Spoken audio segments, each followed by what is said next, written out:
Oi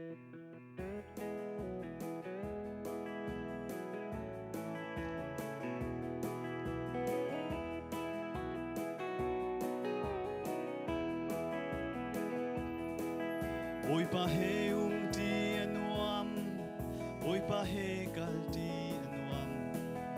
oi pa he tu ti anuam, oi pa he I ti anuam,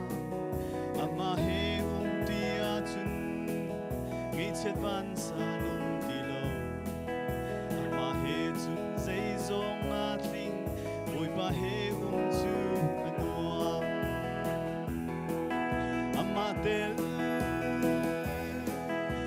Watson, Valehi, Zaymanlo, Gichevan Sana Kinaka, Lom Nak Zayman Kolo, Sise Amahe Umatu, Valehi Van Ramasi, Amahe Umtitu Anuam, Hallelujah.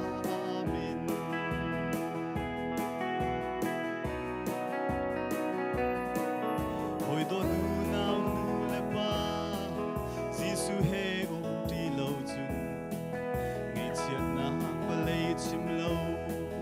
Kan tum van ram hana king Nom le lom na ka tling ha lo Chung si vang in kan ha Gisu he chun hel ram hana Kan lom na ka tling ko lai Ama del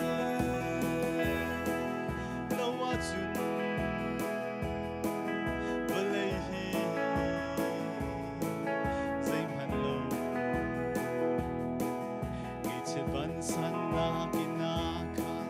Lom nak zayman kung kolo Sise amahe umatu Balayhi van ramasi Amahe kumtitu anuam Hallelujah, Amen Zisu lau tun balayhi Lom nak atling kong ring lo Lâu tha suy lên đột mi bung theo na man hi ngày chiết nạc lê lung rết hay nạc bê tu lòng tê ân si Giêsu he ti long an wam Giêsu he ti usi amma tel lâu achun Valehi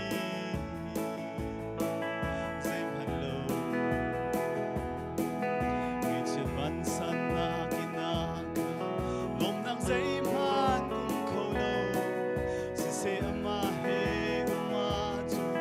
Balayhi van ramasi Amahe umtitu anuam Hallelujah,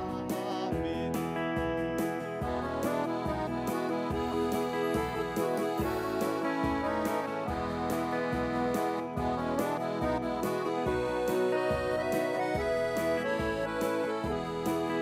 Oi do du nau nu le pa Gisu he ti lo chun Ngay chiat na ba le chim lo Kan tum van ram hana kin Nuam le lom na katling ha lo Chung si vang in kan ha Gisu he chun hel ram hana Kan lom na katling ko lai Amen Amatel